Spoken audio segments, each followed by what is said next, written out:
नमो ज्ञानेश्वरा नमो ज्ञानेश्वरा। निवृत्ती उदारा सोपानदेवा। मुक्ताबाई नमो त्रिभुवन पावनी। आद्यत्रय जननी देवांची जयांचे केलिया स्मरण। होय सकळ विद्यांचे अधिकरण। तेचे वंदू श्री चरण श्री गुरूंचे ते नमस्कारोनी आता। यतः प्रवृत्तिर्भूतानां येन सर्वमिदं ततं स्वकर्मणा तमभ्यर्च सिद्धिं विंदती मानवः। मनोनी विहित क्रिया केली नव्हे तयाची खुन पाळिली। जयापासूनी का आली आकारा भूते। कैवल्य साम्राज्य चक्रवर्ती विश्वमौली ज्ञानोबाराय सकल ब्रह्मनिष्ठ गुरुजनांच्या परमकृपेने श्री भगवती ज्ञानेश्वरीच्या 18व्या अध्यायाचा आपण विचार करत आहोत। या अध्यायामध्ये क्रमाने ज्याला मुक्ती प्राप्त होते अशा क्रममुक्तीचा विचार आपण करत आहोत।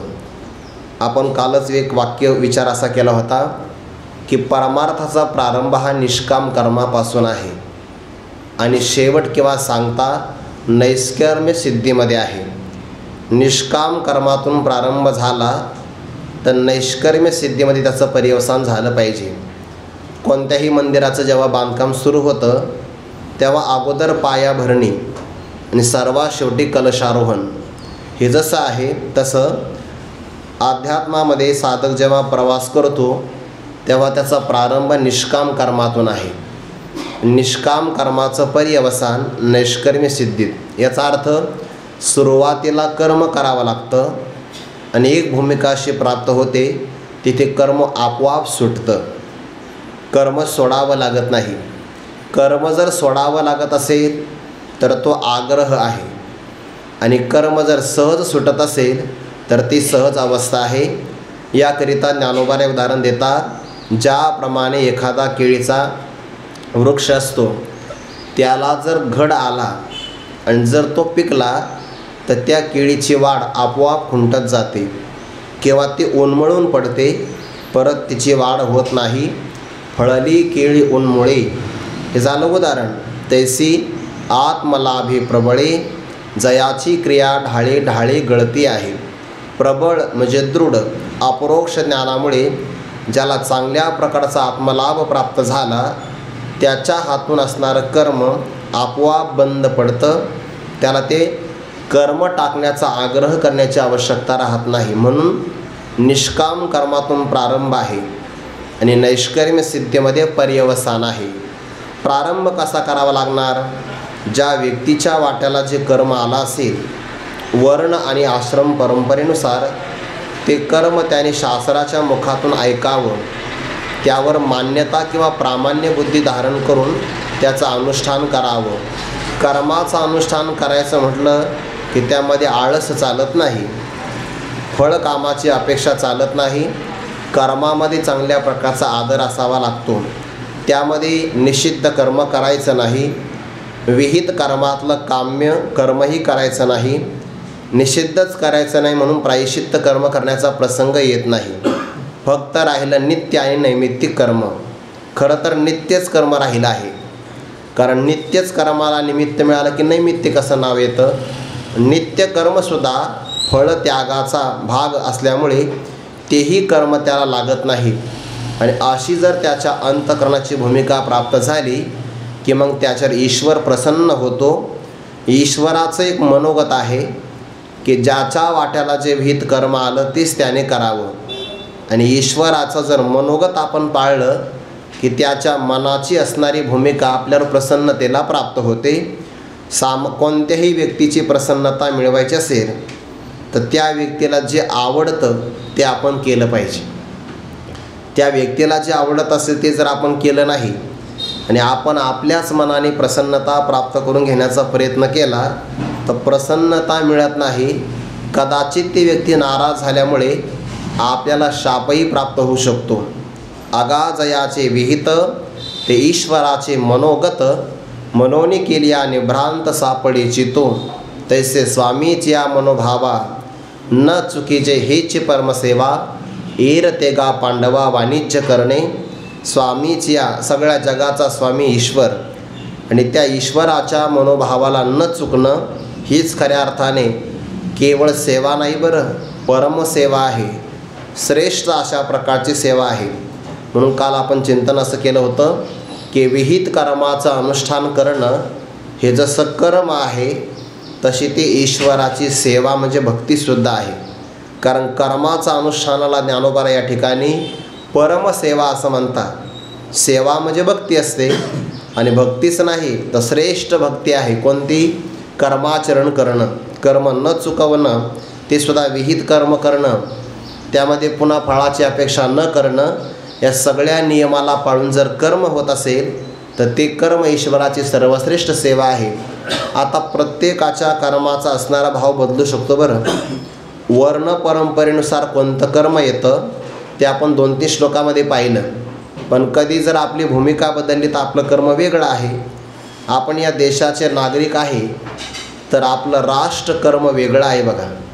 राष्ट्रधर्म त्याला म्हणतात. जर एखादा मुलगा असेल तर त्याचं वडील संबंधाने जो काही पुत्रधर्म आहे तो वेगळा आहे. हे सगळे कर्म बदलत असतात. एखादा सद्गुरूंचा महात्मांचा शिष्य असेल तर त्याच्या शिष्याचं कर्म शिष्यधर्म वेगळा आहे. असे कर्म बदलत चालतात. पितृधर्म वेगळा, राजाचा राजधर्म वेगळा. हे सगळे कर्म किंवा कर्म आणि धर्म एकच आहे, हे बदलत जातात. पण ज्याच्या वाट्याला ज्या प्रसंगाला जे कर्म आलं असेल ते त्याने अनुष्ठानात आणलंच पाहिजे, आळस करू नये. विद्यार्थी जर असेल तर अभ्यास करणं हा त्याचा धर्म आहे आणि तेच त्याने केलं पाहिजे. विद्यार्थ्याने अभ्यास सोडून बाकीचं काही केलं तर त्याला ईश्वराचा प्रसाद मिळणार नाही. म्हणून त्याने अभ्यास करावा हा त्याचा सुधर्म वाट्याला आलेला आहे. न चुकीचे हेचे परमसेवा. आणि म्हणे बाकीचं तो नियोजन वगैरे करत असेल तर मग ये रते गा पांडवा वाणिज्य करणे. ते कर्म म्हणजे काय आहे? नुसता व्यापार आहे. व्यापाराला फळ मिळेल, चांगला आहे का? जर संतांचं मनोगत आपण ऐकलं, अनुष्ठानात आणलं, ईश्वराचं मनोगत आपण आणलं अनुष्ठानामध्ये, तर परमसेवा घडल्यामुळे प्रसन्नता मिळेल. पण जर आपण ईश्वराच्या मनोगताप्रमाणे, संतांच्या मनोगताप्रमाणे आपलं आचरण नाही केलं तर आपला व्यापार होईल. कालच आपण विचार केला होता. आपण म्हणतो कीर्तन सेवेकरिता घेतलेला अभंग सेवा शब्द असतो.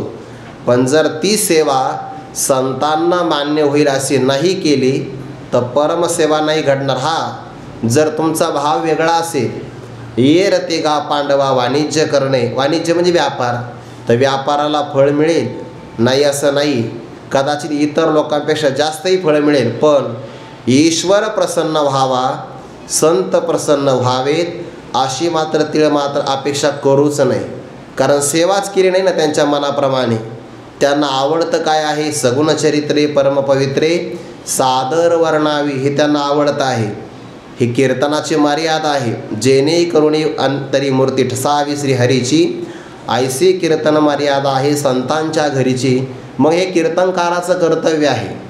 कीर्तनकाराचा स्वधर्म आहे की त्याने अभंगाचं निरूपण करावं. आणि जर करत असेल तर मग हेची परमसेवा, ती त्याची श्रेष्ठ सेवा आहे. आणि करत नसेल तर मग ये रते गा पांडवा वाणिज्य करणे, त्या व्यापाराला श्रीफळ नावाचं फळही मिळेल, बाकीचेही मिळतील, पण संतांची प्रसन्नता नाही मिळणार आणि भगवंताची सुद्धा प्रसन्नता मिळणार नाही. म्हणून सावध राहिलं पाहिजे. तैसे स्वामीच्या मनोभावा न चुकीचे हेची परमसेवा, ये रते गा पांडवा वाणिज्य करणे. बाकीचं कर्म म्हणजे नुसता व्यापार केल्यासारखं आहे. आणि व्यापार केला तर मग बाकीचेच फळं मिळतात, चांगलं फळ मात्र कधीच मिळणार नाही. कुणाला अर्पण करायचं कर्म? म्हणे ईश्वराला. कोण आहे ईश्वर? ईश्वराचं काय स्वरूप आहे ते ज्ञानोबा किंवा भगवान परमात्मा पुढे सांगतात. सांगणारा साक्षात ईश्वरच आहे बरं. आणि ईश्वराच्या मुखातूनच हा श्लोक बाहेर पडतो आहे. यतः प्रवृत्ती भूतानां येन सर्वं इदं ततं स्वकर्मणात्म अभ्यर्च सिद्धिं विंदते मानवाः. स्वपार्थ श्लोकाचा यतः भूतानां प्रवृत्ती, ज्याच्यापासून सगळ्या प्राणीमात्रांची प्रवृत्ती नाम उत्पत्ती झालेली आहे किंवा ज्याच्यामुळे सगळे प्राणीमात्र आपापल्या कर्मामध्ये प्रवृत्त होतात. जर ईश्वराची सत्ता आपल्या पाठीमागे नसेल तर आपल्याला काही करता येत नाही. ईश्वराची किती मोठी सत्ता आहे.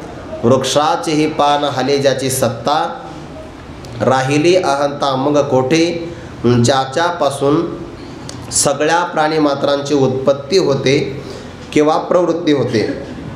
त्याचप्रमाणे येन इदं सर्वं ततं ततं नाम व्याप्तम.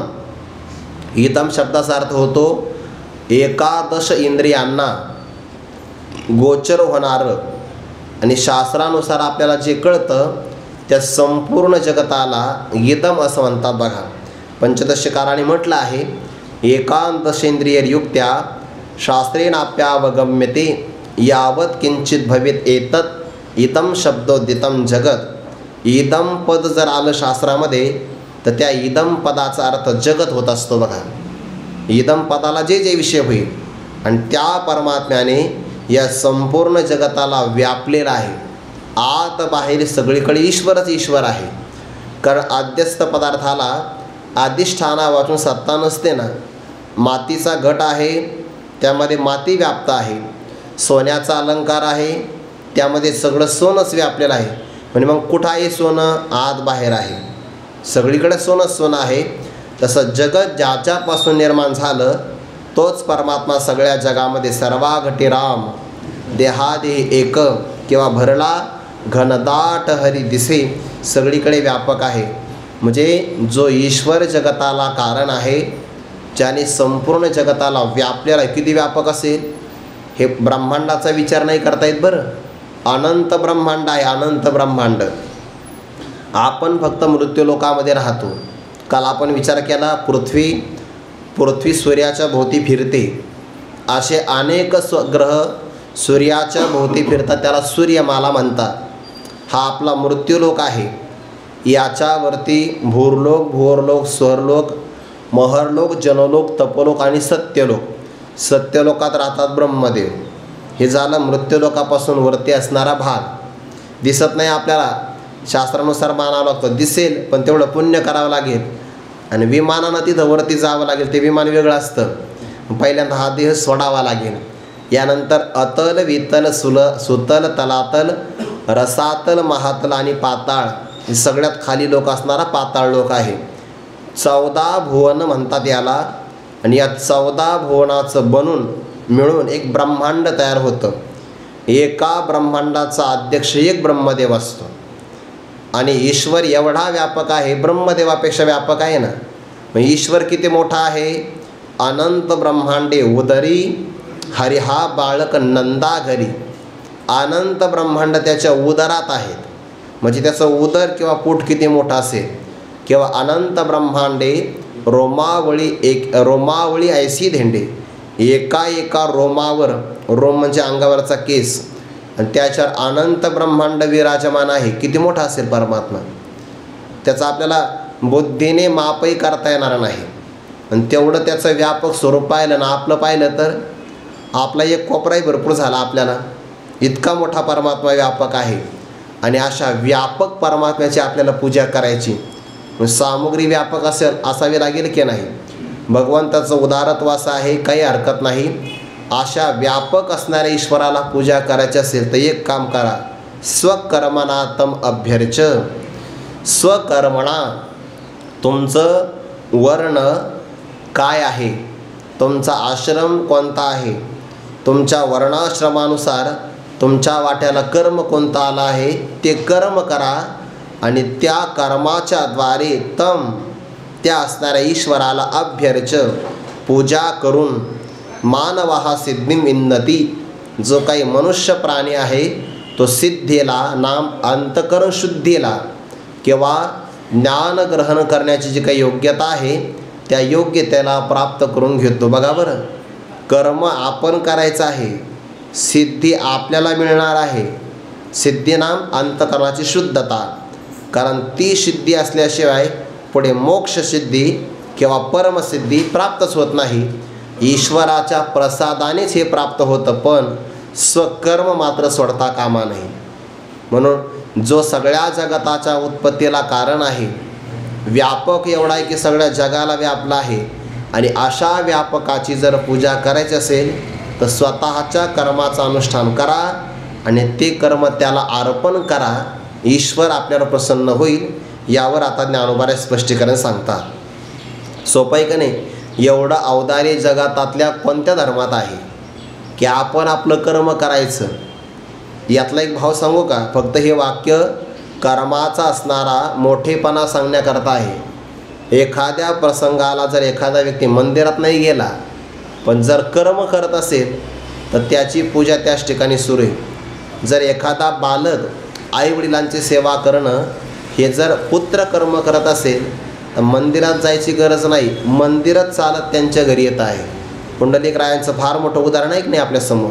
किती मोठं उदाहरण आहे? पुंडलिकाचे भेटी परब्रह्म आलेगा, साक्षात सुखी येतो घरा नारायण. परमात्मा किती वेळा आला आपल्यालाही माहिती नाही. आत्ताशी मंदिराचं खोदकाम केलं तर नवीन मूर्ती सापडली आहे काय नाही? हे परमात्मा येतो की नाही? फक्त धर्माचं पालन आपण केलं पाहिजे. रोहिदास महाराज चर्मकार आहे, वाराणसीला राहता. पण एका भक्ताने विचारलं, तुम्ही गंगेत गेला का स्नानाला? म्हणे वेळच नाही. जोडा तयार करणं, चर्म रंगू लागे रोहिदासा संगी, हेच मला काम करावं लागतं. आणि आई वडील पाळण्यात आहे, त्यांची असणारी पाळण्याची दोरी मी मस्तकी बांधलेली आहे आणि त्याद्वारे मी त्यांना झोकाही देतो, पालन करतो. स्नान गंगेचं करावं एवढं मला वेळच नाही. परिणाम साक्षात गंगा त्यांच्या त्या कठोतीमध्ये आली. मन चंगा तो कठोती में गंगा, हे त्यांच्याच बाबतीमध्ये म्हणलं की नाही? त्यांच्याच बाबतीमध्ये चर्म रंगो लागे रोहिदासा संगे. म्हणून कर्म फार महत्त्वाचं आहे. जे देवाला आवडतं त्याचं अनुष्ठान करावं.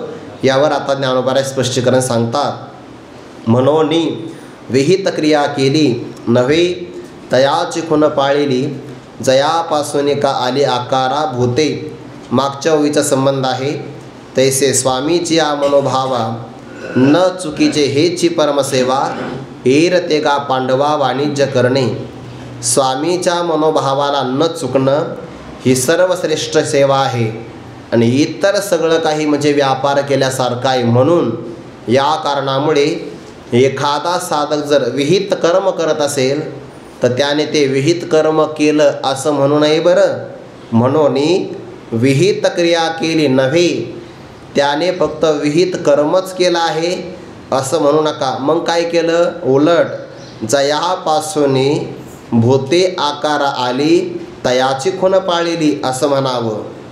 जयापासून, ज्याच्यापासून, जयापासून सकळ महिमंडळ हे झाले.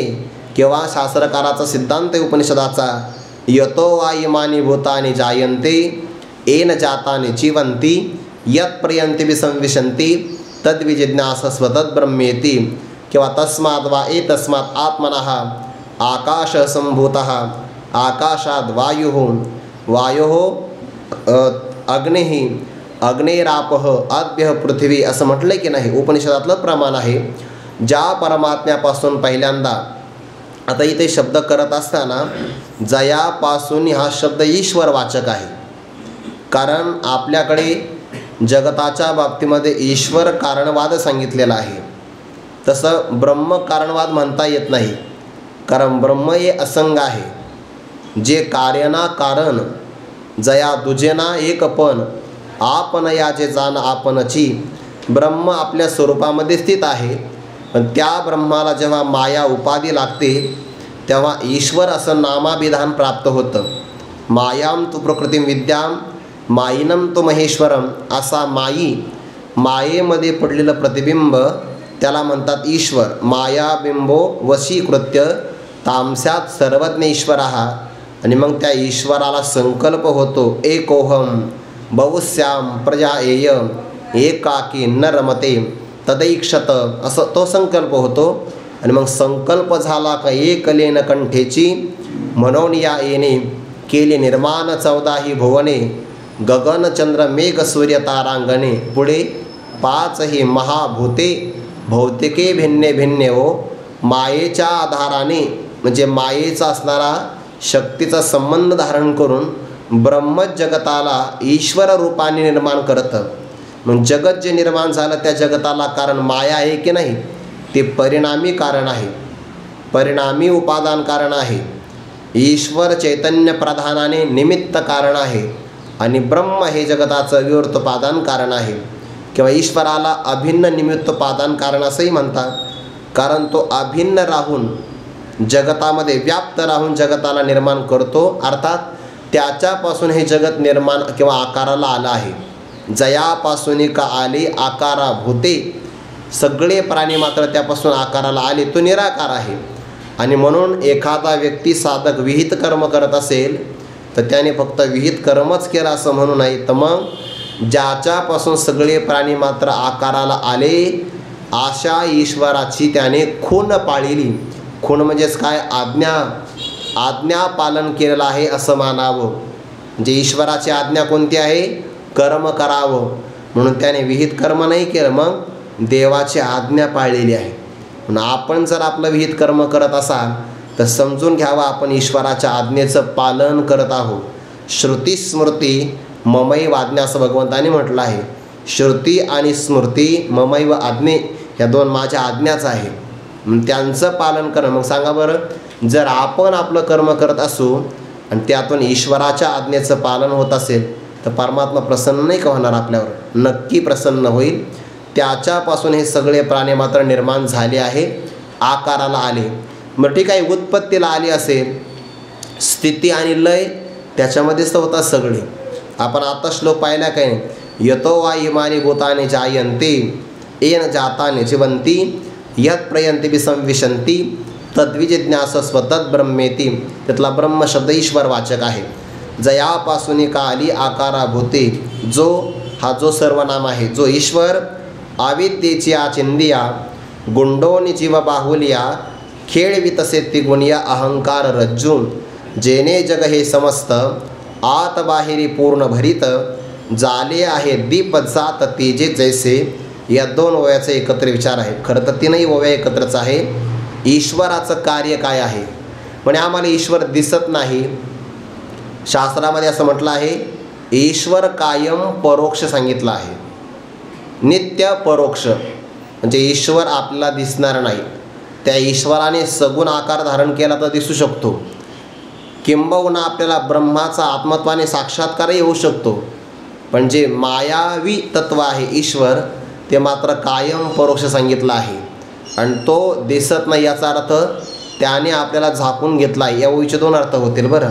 जो आविद्येच्या चिंदी म्हणजे वस्त्र, ज्याने अविद्येचं वस्त्र गुंडोनी स्वतःवर घेतलेलं आहे म्हणून तो बाकीच्यांना दिसत नाही, असा एक अर्थ होईल बरं. ईश्वराच्या भूमिकेतून पाहिलं तर स्वाश्रया आणि स्वविषया. पाण्यावर शेवाळ निर्माण होतं ना, मग शेवाळाला आधार कोण आहे? पाणी. आश्रय कोण आहे? पाणी. आणि झाकतं कोणाला शेवाळ?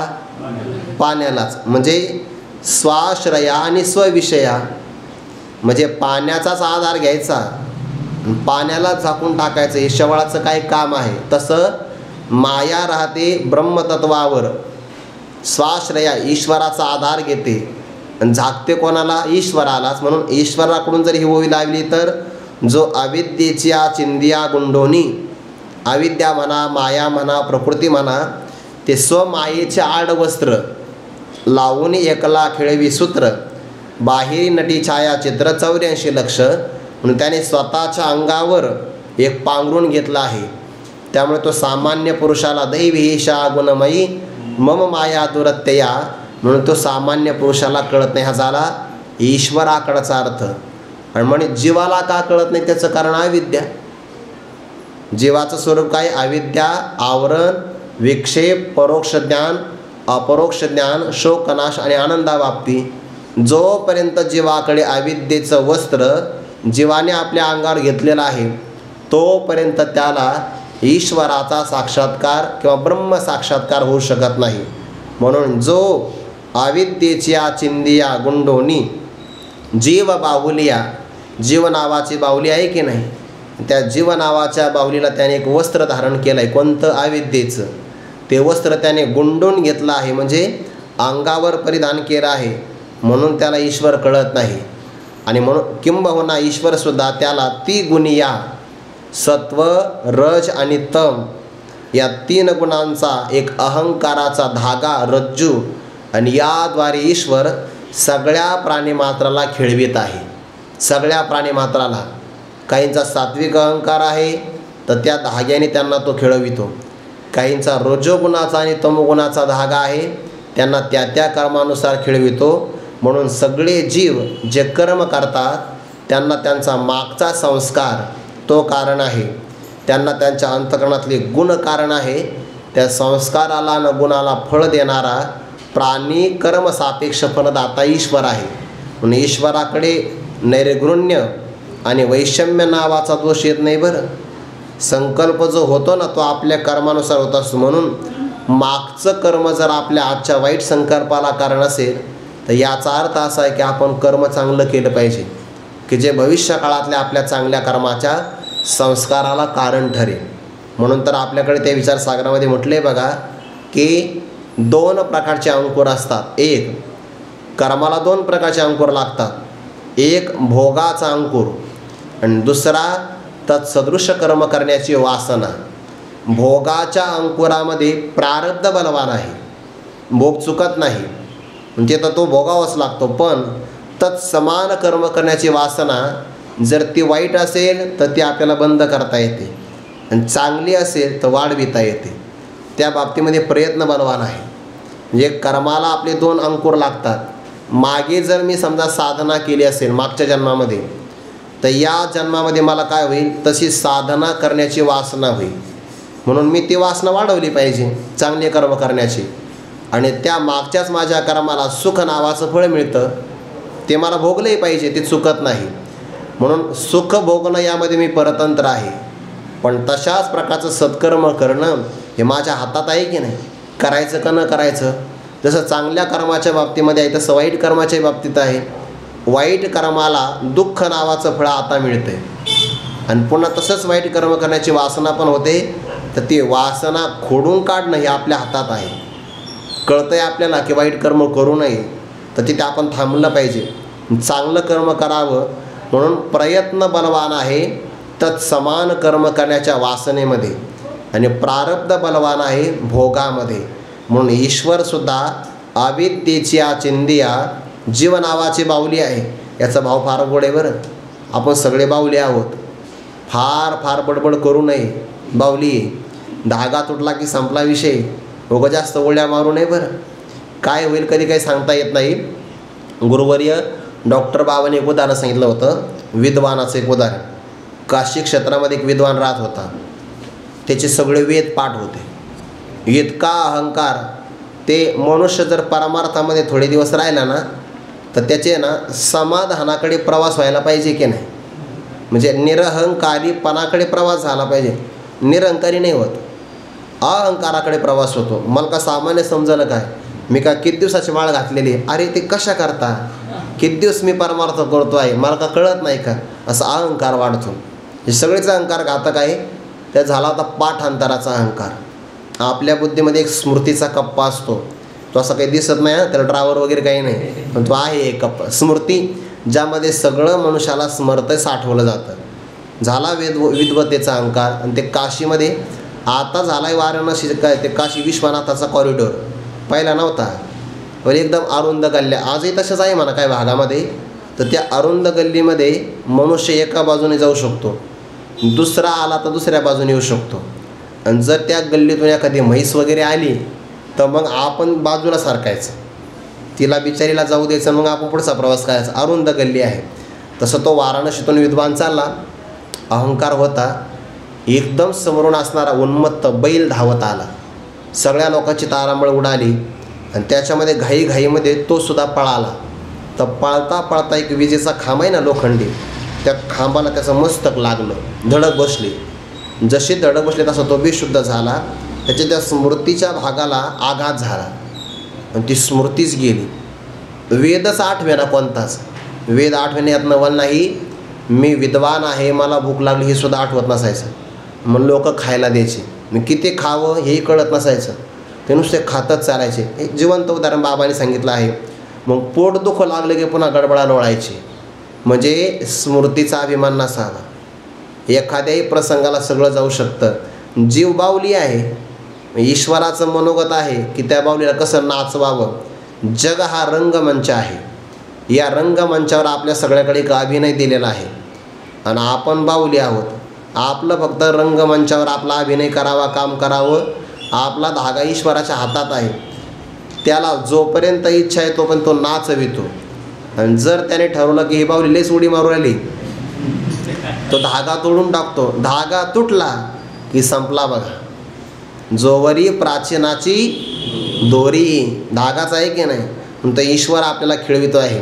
आपल्या सगळ्यावर अविद्येचं आवरण आहे, म्हणून तरी ईश्वर आपल्याला कळत नाही. आणि ईश्वराने स्वतः मायेचं आडवस्त्र धारण केल्यामुळे तोही आपलं स्वतःचं स्वरूप कळू देत नाही, असा अर्थ होतो. जेने जग हे समस्त आत बाहेरी पूर्ण भरित, ज्या ईश्वराने हे संपूर्ण जगत आतून बाहेरून पूर्ण भरलेलं आहे. कसं झाले आहे दीप जात तेजे जैसे. सगळे आपण दिवे घ्या, कोणताही दिवा घेतला तर तो दिवा जसा आत बाहेर प्रकाशाने ओतप्रोत भरलेला असतो, तसं ईश्वराने हे संपूर्ण जगत आत बाहेर पूर्ण भरलं आहे. म्हणून जर आपण एखाद्या प्राणीमात्राची मदत केली तर ती ईश्वराची सेवा आहे. आणि जर आपण एखाद्याचा द्वेष केला तर तो ईश्वराचा द्वेष आहे. तुकोबारा किती गोड प्रमाण सांगतात बरं. विष्णुमय जग वैष्णवांचा धर्म, भेदाभेद भ्रम अमंगळ, आई काजी तुम्ही भक्त भागवत, कराल ते हित सत्य करा पुढे, कोणाही जीवाचा न घडावा मत्सर. आता किती गोड आहे. वर्म सर्वेश्वर पूजनाचे. सर्वेश्वर म्हणजे ईश्वर, आणि ईश्वराचं पूजन करायचं असं त्याचं एक वर्म आहे. कोणतं? कोणाही जीवाचा न घडावा मत्सर. मत्सर केव्हा होतो माहीत आहे का? मत म्हणजे माझ्यापासून, आणि सरस्वती म्हणजे पुढे जाणे. जो मागून आला आणि माझ्यापेक्षा पुढं गेला त्याला म्हणतात मत्सर. माझ्या मागून आला, हो आत्ता संस्था सुटली त्याची, म्हणतात की नाही लोक, माझ्या मागून आला आणि माझ्या पुढं चालला, त्याच्याविषयी अंतकरणामध्ये जो जळफळाट होतो त्याला म्हणतात मत्सर. आणि मत्सर झाला की मग ईश्वराची प्रसन्नता नाही. म्हणून सगळ्याची असणारी आनंदाची भावना आपली असावी. कोणाही जीवाचा न घडावा मत्सर, वर्म सर्वेश्वर पूजनाचे. हे फक्त पैशाच्या बाबतीत नाही आहे. माझ्या मागून आला श्रीमंत झाला हे सगळीकडे आहे, माझ्या मागून आला विद्वान झाला सगळीकडे आहे. कोणाचाही मत्सर करू नये बा. ज्याचं त्याचं कर्म असतं, ज्याचं त्याचं प्रसिद्धीचं प्रारब्ध असतं, ज्या त्याच्या त्या सन्मानाचा विषय असतो. ईश्वराच्या नगरीमध्ये, ईश्वराच्या सृष्टीमध्ये सगळ्याला जे मिळतं ते त्याच्या प्रारब्धाने मिळत आहे. आपण कोणाच्याही बाबतीमध्ये द्वेषही करू नये. आणि होतं काय आपल्यामुळे, समजा आपण एखाद्याचा इथून द्वेष केला आणि तो व्यक्ती महाराष्ट्रामध्ये एखाद्या जिल्ह्यात कीर्तन करतो आहे, त्याला का तिथं उपाशी राहावं लागतं का? मग फरक काही पडतच नाही, तर कशाला उगा अंतकरण आपलं कलुषित करायचं. त्याला जे मिळतं आहे ते तैसा वेद्या विनोद विभवे, देखे पुढीलांचे दैवे, तव तो रोषत्वना विक्रोध तो जाण करू नये. ज्याचं त्याचं प्रारब्ध आहे, ज्याला त्याला बुद्धी व्हायची ते ईश्वराच्या कृपेनं होईल. आपण काही बदल करू शकत नाही. आपण एकच बदल करू शकतो आपल्या बुद्धीमध्ये, आणि जे आपल्या हातात आहे तेच आपण केलं पाहिजे. मनुष्य काय करतो, जे आपल्या हातात नाही ना त्याच्यात बदल करण्याचा प्रयत्न करतो, आणि परिणाम असा होतो की त्याच्यात बदल करता करता आपल्यातच बदल होऊन जातो. त्याच्यात तर काही सुधारणा होत नाही, उलट मी ते एक विनोद ऐकला होता. शाळेमध्ये ना शिक्षक पसादान शिकवत होते एका विद्यार्थ्याला. पसादान झालं की म्हणतात ना तथास्तु तथास्तु तथास्तु असं म्हणायचं का नाही. तो विद्यार्थी म्हणायचा तसास्तु तसास्तु तसास्तु. ते शिक्षकाने ऐकलं, म्हणे बाळा तसं नाही, तथास्तु म्हण. तो म्हणायचा तसास्तु. शिकवता शिकवता एक वेळेस शिक्षकच म्हणले तसाच तू आणि तसाच मी. काही बरं झालं नाही.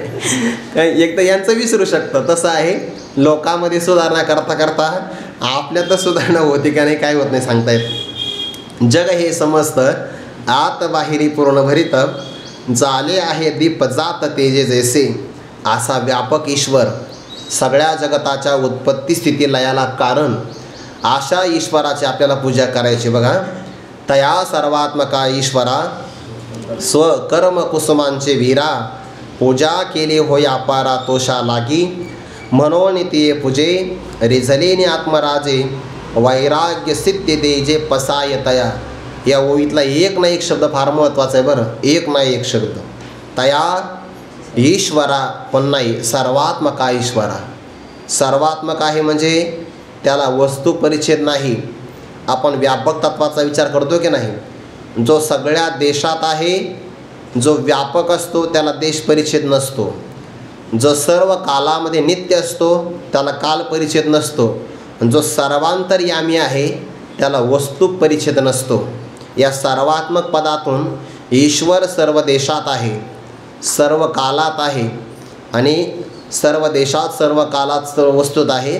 श्री गुरु चंद्रशेखर महाराजांनी एक वाक्य सांगितलं होतं, हे देशकाल परिच्छेद यातून परमात्मा कसा रहित आहे सांगण्यासाठी. परमात्मा सर्व असणाऱ्या कणाकणात आहे. कणाकणात आहे म्हणजे सर्व देशात आहे. परमात्मा सर्व क्षणाक्षणात आहे म्हणजे सर्व कालात आहे. आणि परमात्मा मनामनात आहे म्हणजे कणाकणात असल्यामुळे देश परिच्छेद नाही, क्षणाक्षणात असल्यामुळे काल परिच्छेद नाही, मनामनामध्ये असल्यामुळे वस्तू परिच्छेद नाही. किती सोपं सांगितलं आहे. शास्त्राचीच परिभाषा आहे पण आपल्या सुगम मराठीमध्ये सांगितलं. 3 परिच्छेद निघून गेले. तोच भावित आहे. तया सर्वात्मका ईश्वरा. सर्वात्मक असणारा ईश्वर, त्यांची आपल्याला पूजा करायची. बरं, पूजा अशी करायची की ईश्वराला सामान्य समाधान नाही, अपार समाधान झालं पाहिजे, तोष झाला पाहिजे. मग पूजा कशी करणार. फुलं आणा, बाहेरून कुठं फुलं आणणार. मग स्वकर्म हेच कुसुम आहे बघा. कुसुम म्हणजे फूल. स्वकर्म करणं हीच आपली. म्हणून तर कधी कधी ते प्रवास करतो की नाही आपण, तर काही 4 चाकी गाड्या त्यांच्या पाठीमागे असतं बघा, कर्म ही पूजा आहे. हिंदीत असतं की नाही, कर्म हीच पूजा आहे. आणि असंच आहे, स्वतःच्या वाट्याला आलेलं कर्म हेच एक प्रकारची फुलं आहे. मग काय करायचं, ते कर्म नावाचे फुलं देवाला अर्पण करायची, त्याने पूजा करायची. मग ही पूजा देवाला मान्य होईल का. वा, पूजा केली अपारातोषा लागी होय. जर आपण आपल्या स्वकर्मांची फुलं देवाला अर्पण केली तर भगवंताला अपार समाधान होतं बघा, फार मोठं समाधान. बाकीची पूजा देवाला किती मान्य होईल हे नाही सांगता येणार. मान्य होईल पण श्रद्धा भाव असेल तर. पण जर स्वतःचं कर्म बिनचूक करत असेल, तुम्हाला जर अभंग पाहायचाच असेल तर घरी जाऊन पहा. ओंच नीच काही नेने भगवंत तिष्ठे भाव भक्ती देखोनिया. या सगळ्या अभंगामध्ये सगळ्या भक्तांचं कर्मच आहे बघा. सगळे कर्म, अगदी सगळे कर्म. चोखा मेळा संगे ढोरे उडी, कर्मच आहे की नाही. देवाला समाधान आहे म्हणून तर परमात्मा मदत करतो आहे. घडी माती वाहे गोरा कुंभाराची, हुंडी त्या मेहत्याची अंगी भरी. हे सगळे कर्म चालेले आहे सगळे. कोणत्याही संतांनी आपलं कर्म टाकलं नाही बरं. त्या सगळ्या अभंगामध्ये अनेक प्रकारचे कर्म आहे, अनेक प्रकारचे संत आहेत आणि अनेक जातीमध्ये जन्माला आलेले संत आहेत. त्यांनी हे दाखवून दिलं की तुम्ही कोणत्याही जातीमध्ये जन्माला या, पण जर कर्म प्रामाणिकपणाने केलं की तुम्हाला ईश्वराची प्राप्ती होईल. हे संतांनी अनेक जातीमध्ये जन्माला येऊन सांगितलं. आणि आपण काय केलं, संत जातीत जन्माला आले तर त्या जातीचा आपण अभिमान घेतला. संत आमच्या जातीचे, मग आम्ही सोहळा साजरा करणार. त्यांचा परिणाम आपण समाजामध्ये तुकडे तुकडे केले. म्हणून ज्या जातीचा अभिमान घेतला, संतांचं व्यापकत्व आपल्याला कळालंच नाही. फक्त आपण त्यांची जातीच घेतली, त्यांच्या विचाराचा आपण काही स्वीकार केलाच नाही. आणि म्हणून जेथं मिळविली मांदी वैष्णवांची असं कार्य सप्तात व्हावं तर ते सप्ते संकोचित व्हायला सुरुवात झाली. आणि याला जसे राजकीय लोक कारण आहे तसे त्या राजकीय लोकांचे कार्यकर्ते सप्ताह कमिटीमध्ये मुख्य नियोजक म्हणून आले. हे सगळ्यात भयानक कारण आहे. आणि त्याला अनुमोदन देणार आपले सुद्धा काही संकुचित विचाराचे लोक आहेच आहे.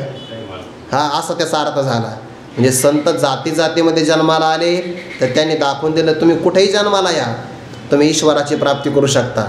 आपण एवढे संकोचित झालो आहे. विश्वाचे माझे घर हे फक्त ओवी पाठ आहे, आपल्या विचारामध्ये मात्र काही अनुष्ठानात नाही. हे स्वीकार केलं पाहिजे. तो अभंग बघा तुम्ही. पूजा केली होया पारातोषा लागी, सज्जन कसाया विकू लागे मांस, माळ्या सावत्यास खुरप लागे. देवाने खुरपावं. खुरपणं काम कोणाचं आहे, देवीचं आहे, देवाचं नाही ना. स्त्रियांचं काम आहे पण भगवंताने केलं आहे ते. का बरं, कारण देवाला त्या कर्मातून समाधान मिळालं आहे.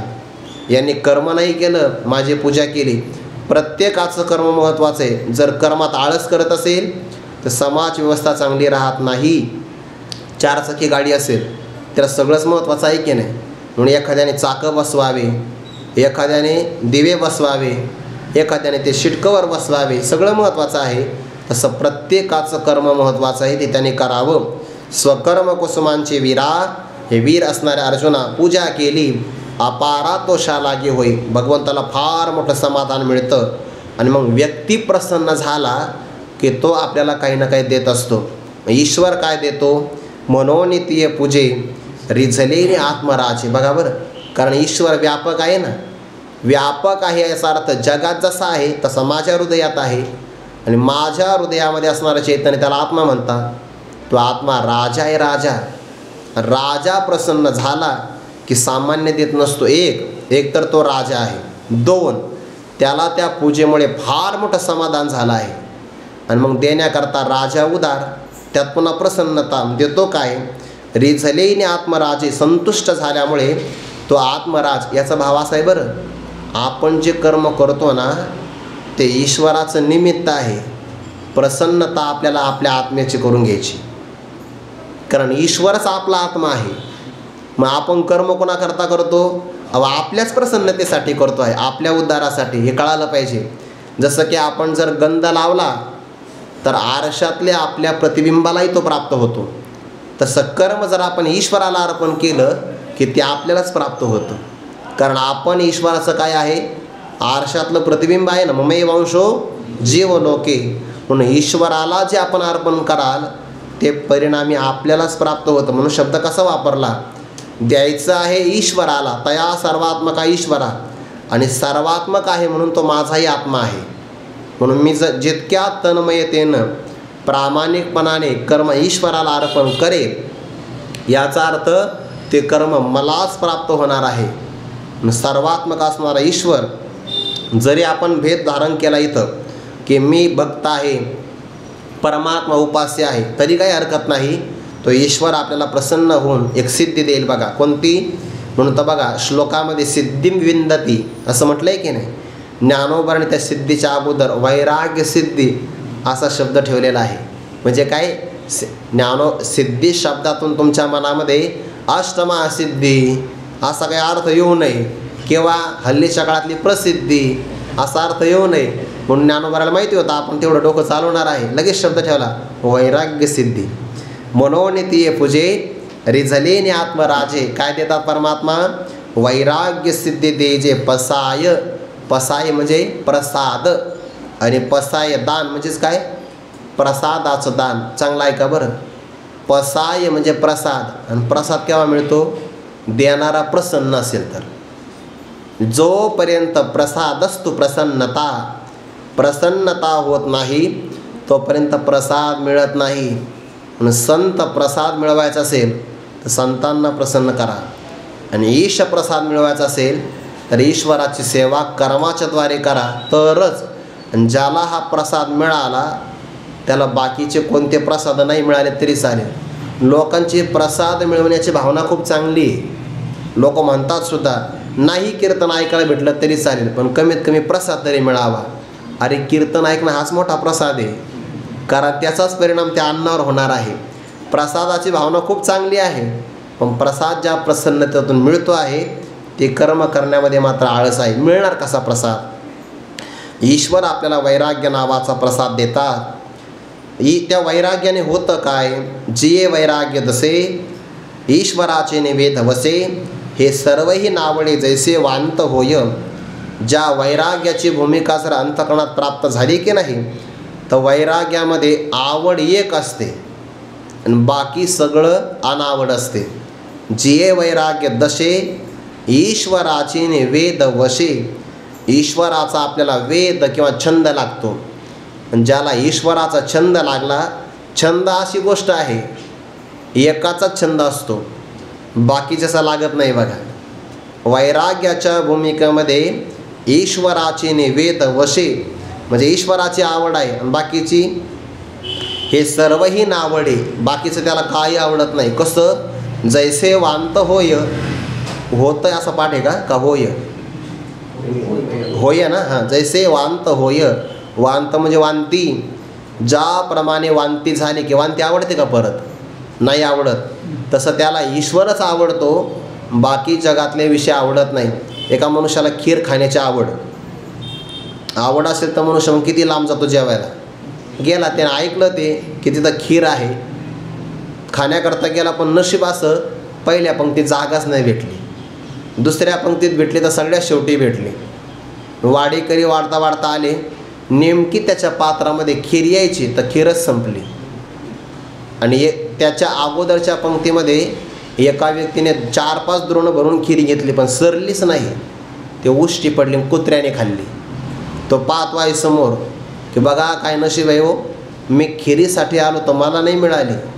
नशीब कुत्रं आहे, पण कुत्र्याला 4-4 द्रोण खीर मिळाली, त्याने ती सगळी खाल्ली. कुत्र्याला आवडते पण पचत नाही. तो नाराज झाला, तुला तुम्ही कुत्र्याला खीर वाढता राहा आणि मला वाढत नाही. तो यजमान मला क्षमा करा. आणि ते ऐकलं कुत्र्याने, पचत नाही ना, ती सगळी त्याने वांती केली. तुला नाराज होऊ नका, बघा आत्ताच खाल्ली, लगेच वांती केली, वाढू का? वापसुद्धा येत आहे त्याच्यातून अजून, आता आवडेल का? कुत्र्याची वांती ज्याप्रमाणे आवडत नाही, जसे वमुनी असूने आताची गेले, त्याप्रमाणे त्याला ईश्वराचा वेध लागला की सगळे विषय वांतवत असे वाटतात, किळस येते, आवडत नाही. याकरता उदाहरण देतात, प्राणनाथाचे आधी वीरहीने ते जिनेही बाधी, तैसे सुख जात त्रिशुद्धी दुःखचे लागे. एखादा म्हणे जगात तर सगळ्या माणसाला सुखच वाटतंय ना विषयाचं, आणि त्याला विषयाचं सुख का वाटत नाही? ईश्वराचा वेध लागल्यामुळे. तर नियम असा आहे, वेध लागला याचा अर्थ ईश्वराची प्राप्ती नाही झाली. प्राप्ती झाली नाही याचा अर्थ काय झाला? संयोग झाला नाही. आणि संयोग नाही याचा अर्थ काय? वियोग आहे. मग वियोगामध्ये जरी अनुकूल काही मिळालं तरी त्या वियोगाचं दुःख त्या अनुकूलतेच्या सुखामध्ये रममान होत नाही. उदाहरण पतिव्रता माऊलीचं देतात. प्राणनाथ आहे तो म्हणजे पती आहे, आणि आधी म्हणजे काय? मनातली काळजी, मनात असणारी चिंता किंवा वियोग, त्याला मनोव्याधी असं म्हणतात. प्राणनाथाचा वियोग झाला आहे. ज्ञानोबा म्हणतात बघा की पतिव्रतेचा विरह क्षोभ, भल तेसने हाने लाभ न जेविजे. गावा गेल्या वल्लभ, गावाला जर पती निघून गेला तर तिला विरह होतो. विरहाचा क्षोभ झाला की फार मोठा लाभ झाला, हानी जरी झाली तर तिच्या मनाला ती आठवत नाही. म्हणून प्राणनाथाच्या आधी म्हणजे मनातली व्याधी म्हणतात त्याला. वियोग झाल्यामुळे दुःख झालं तर विरहिणी, ते ज्याला विरह झाला त्याला विरहिणी म्हणतात. जिनेही बाधी, तिला आपलं जिवंत राहणं, जगणंसुद्धा, वाचणंसुद्धा बाधक होतं, कष्टप्रद होतं. त्याला असं वाटतं माझ्या पतीच्या वियोगामध्ये आपण एकटं जगणं काय उपयोगाचं आहे? पतीची मला काया वाचा मनाने सेवा करता येत नाही, जेवण त्यांना भरवता येत नाही, मग पतीची सेवा करावी तिचा मनोभाव आहे की नाही? विरह झाला की बाकी घरात सगळं अनुकूल आहे, पण त्याला आपलं जीवन जगणंसुद्धा कष्टकारक होतं. अगदी तसंच आहे. ईश्वर आपला पती आहे आणि सगळे जीव त्या ईश्वराचे एक प्रकारचे काय? पत्नीच आहे की नाही? तैसे सुख जात, सगळ्या सुखांचा समुदाय, त्रिशुद्धी दुःखचे लागे. त्याला त्रिवार हे सत्य आहे की दुःखदायकच वाटतो. उदाहरण दिलं आहे पतिव्रता माऊलीचं. सम्यक ज्ञान अनुदय जता, वेधीची तन्मयता, उपजे ऐसी योग्यता बोधाचे लाहे. मनोनी मोक्ष लाभा लागी, जो व्रते वाहत असे अंगी, तेने स्वधर्म आस्था चांगे अनुष्ठावा. सम्यक ज्ञान त्याला म्हणतात दृढ अपरोक्ष ज्ञान किंवा ब्रह्मज्ञान, ब्रह्म साक्षात्कार. नुदय जाता, तो अजून काही त्याच्या जीवनामध्ये उदयाला आला नाही. सम्यक ज्ञान ज्याला म्हणतात की नाही, ते जर उदयाला यायचं असेल तर मग गुरु तेथ ज्ञान, ज्ञानी आत्मदर्शन, दर्शनी समाधान आधी जैसे. आता त्याने कर्म केले साधकाने, हा त्याचा क्रममुक्तीचा विचार आहे. साधकाने कर्म चांगलं केलं आहे, त्यामुळे ईश्वर प्रसन्न होऊन त्याला वैराग्य मिळाला आहे. आणि वैराग्य मिळाला म्हणजे अंतर्मनाची भूमिका तयार झाली, वापसा साधला आहे. अजून ज्ञानाचं बीज पेरणारा श्रीगुरू यायचा राहिला आहे. आणि श्रीगुरू आले की त्याच्या कानात बीज पेरतात बघा. कानी जे पेरिले नाथ महाराजांचं वाक्य, डोळा ते उगवले व्यापक भरिले सर्व हरी तेचे हरी. परमात्म्याचा अनुभव येतो आहे. सम्यक ज्ञान अजून उदयाला आलं नाही, पण वेधेची तन्मयता, वेद एवढा लागला, एवढा ईश्वराचा वेद लागला की त्याचं मन तन्मयतेला प्राप्त झालं. बाकी विषयाच्या आकाराचं नाही. तत्मय, तत्शब्द ईश्वराचा वाचक आणि तत्मय, मय म्हणजे आकाराचं. वेधेची तन्मयता उपजे, वेधानेच ईश्वराचा तन्मयतेचा आकार प्राप्त झाला. ज्ञानोबा म्हणतात ऐसी बोधाची योग्यताला आहे. ही बोध प्राप्त होण्याची योग्यता आहे, पात्रता आहे, क्षमता आहे किंवा अधिकार आहे. बोधाची योग्यता कोणती? ती योग्यता ज्यामध्ये ईश्वराचा वेद लागतो आणि बाकी सगळ्या सुखाची वांतीप्रमाणे वीट येतो आहे. ही बोधाची योग्यता आहे. बरं, एखादा म्हणत असे मला ईश्वराचा वेद लागला आणि मला जगातले सगळे भोगही आवडतात, योग्यताच नाही आहे. योग्यतेतला निकष आहे की ईश्वराचा वेद लागला की तन्मयता आणि त्यामध्ये सगळ्या सुखाचा विसर पडणं, ही बोधाची योग्यता त्याला प्राप्त होते. म्हणून या कारणामुळे मोक्ष लाभा लागे, धर्म अर्थ काम मोक्ष, त्यापैकी मोक्ष एव परम पुरुषार्थ, हा तोच खरा पुरुषार्थ आहे ज्यामध्ये दुःखाची आत्यंतिक निवृत्ती आणि परमानंदाची प्राप्ती. असा मोक्ष लाभ व्हावा यासाठी जो साधक व्रते वाहात असे अंगी, आपल्या अंगावर अनेक प्रकारची व्रत धारण करत असेल त्याने पहिले एक व्रत करावं. कोणतं? स्वधर्म आस्था चांगली अनुष्ठावा. जो आपला स्वधर्म आहे तो चांगल्या प्रकारच्या आस्थेनं, आस्था म्हणजे श्रद्धा, चांगल्या प्रकारची श्रद्धा धारण करून अनुष्ठावा. स्वधर्माचा अनुष्ठान महत्त्वाचं आहे, आचरण महत्त्वाचं आहे, ते करावं. पण मग स्वधर्मच करावा, बाकीचा परधर्म का बरं करू नये? त्याच्यात हानी आहे. कशी? तिचा विचार आपण उद्या करू. कुंडली कवतारी विठ्ठल श्री ज्ञानदेव तुकाराम माऊली ज्ञानेश्वर महाराज की जय. जगद्गुरु तुकाराम महाराज की जय. सद्गुरु जोग महाराज की जय.